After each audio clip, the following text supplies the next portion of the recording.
I remembered the line from the Hindu scripture, the Bhagavad Gita. Now I am become death, the destroyer of worlds.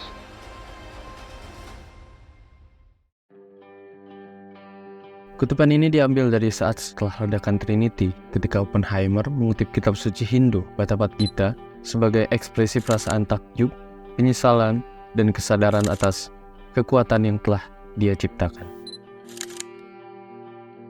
Hai, aku RG dan ini adalah Oppenheimer.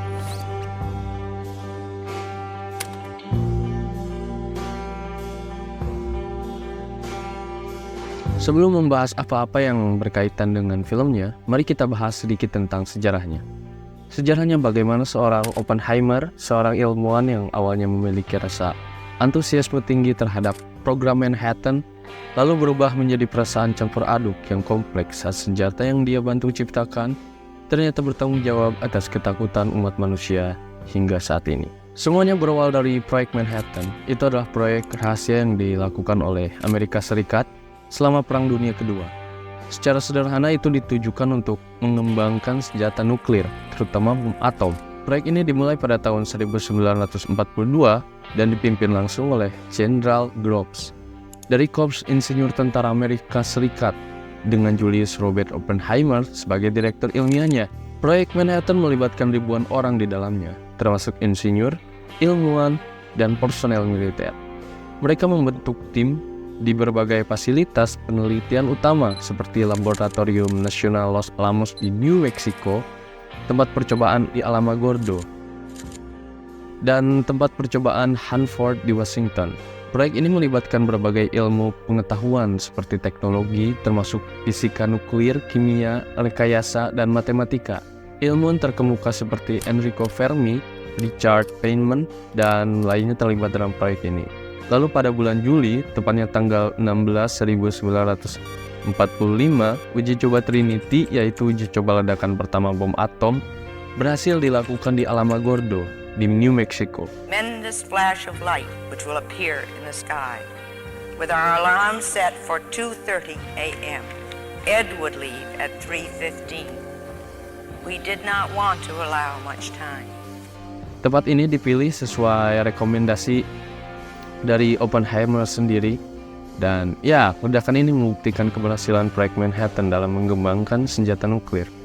Lalu puncak dari dampak proyek Manhattan ini adalah pada tanggal 6 Agustus 1945, selama Perang Dunia Kedua, Amerika Serikat melemparkan bom atom pertamanya di Hiroshima, Jepang. Bom ini dikenal dengan sebutan Little Boy dan dijatuhkan dari pesawat Enola Gay. Ledakan tersebut menghancurkan kota Hiroshima dan menewaskan sekitar 140.000 orang, dan banyak diantaranya adalah warga sipil. 3 hari kemudian, pada tanggal 9 Agustus 1945, bom atom kedua diledakkan di kota Nagasaki, Jepang. Bom ini dikenal dengan sebutan Fat Man dan menewaskan sekitar 70.000 orang pada saat itu. Jepang menyatakan menyerah tanpa syarat, menandai akhir Perang Dunia Kedua. Penggunaan bom atom di Hiroshima dan Nagasaki telah menjadi peristiwa yang sangat kontroversial dalam sejarah dunia. Meskipun berhasil mengakhiri perang dengan lebih cepat dan mencegah invasi daratan ke Jepang, dampaknya sangat mengerikan. Banyak orang yang meninggal akibat ledakan itu, dan korban terus bertambah akibat radiasi dan efek jangka panjang dari bom atom. Keputusan untuk menggunakan senjata nuklir ini telah menghadirkan dilema moral dan etika kompleks, serta menjadi awal dari era perlombaan senjata nuklir selama Perang Dunia Dingin antara Amerika Serikat dan Uni Soviet. Proyek Manhattan ini memiliki dampak yang sangat mendalam bagi sejarah dan politik dunia. Pengembangan senjata nuklir mengubah dinamika kekuatan global dan memunculkan ketegangan dalam era Perang Dingin. Perdebatan tentang etika penggunaan senjata nuklir menjadi isu kontroversial hingga saat ini. Lalu jika disebut sebagai senjata berbahaya dan pemusnah massal, kenapa diciptakan? Apa yang menyebabkan Amerika Serikat mengadakan proyek Manhattan ini? Itu diawali oleh sebuah surat yang dikirim pada tanggal 2 Agustus 1939 dengan tujuan ke Washington DC kepada Presiden Amerika pada saat itu, yaitu Franklin D. Roosevelt. ditandatangani oleh Albert Einstein langsung dan beberapa ilmuwan lainnya. Surat tersebut dikenal sebagai Surat Einstein-Szilard. Ya, bagaimana lah bacanya? Aku juga tidak tahu bagaimana membaca ini. Einstein, SZILARD, Szilard, memperingatkan tentang potensi penggunaan senjata nuklir oleh Jerman Nazi.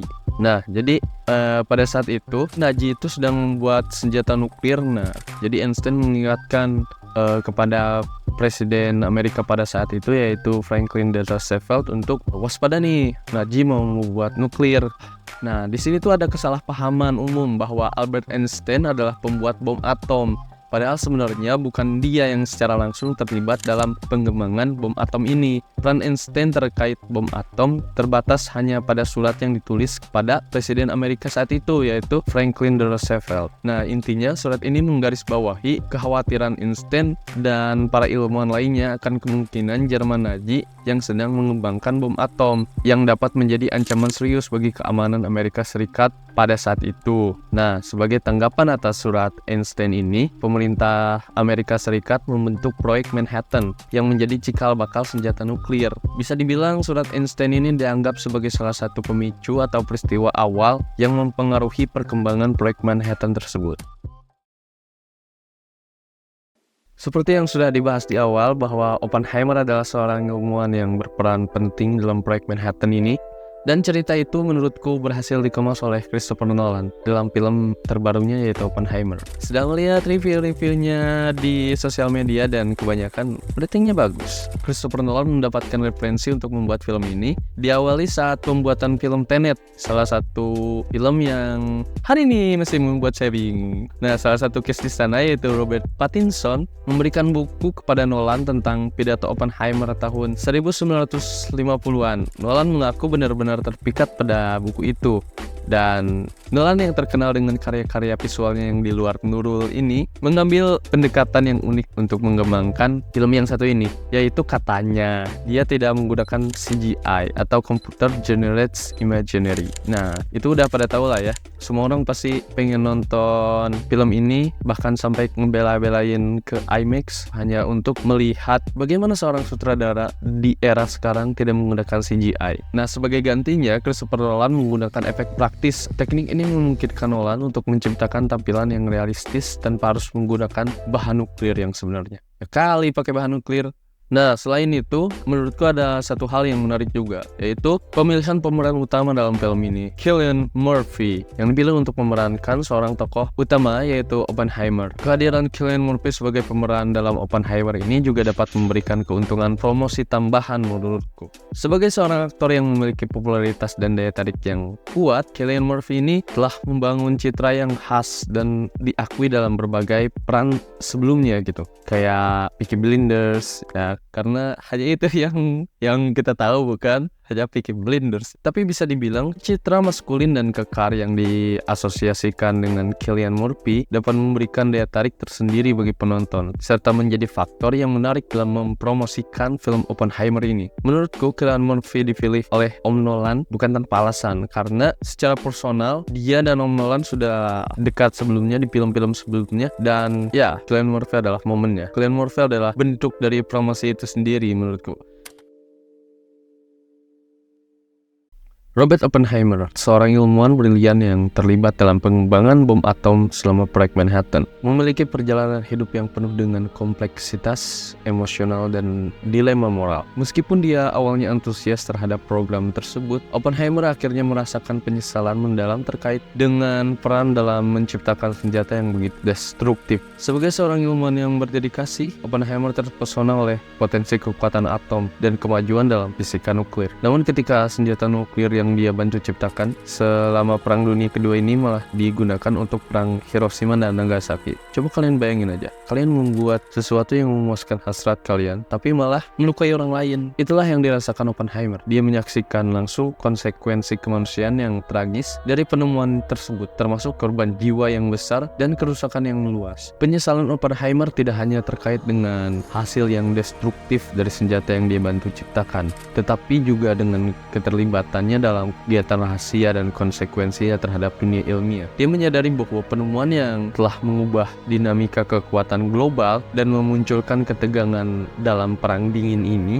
Oppenheimer merasa bertanggung jawab atas dampak negatif ini dan merenungkan implikasi moral dan tindakannya. Setelah melihat ledakan Trinity menghasilkan ledakan yang belum pernah Oppenheimer lihat sebelumnya, Oppenheimer dalam sebuah wawancara dengan wartawan majalah Time pada tahun 1965, beberapa waktu setelah uji coba Trinity, dalam refleksi atas perannya dalam proyek Manhattan, dia mengucapkan salah satu kutipan kitab suci Hindu, Bhagavad Gita, yaitu, We knew the world would not be the same.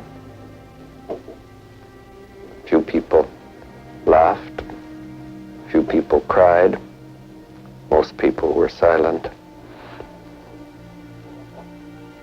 I remembered the line from the Hindu scripture, the Bhagavad Gita.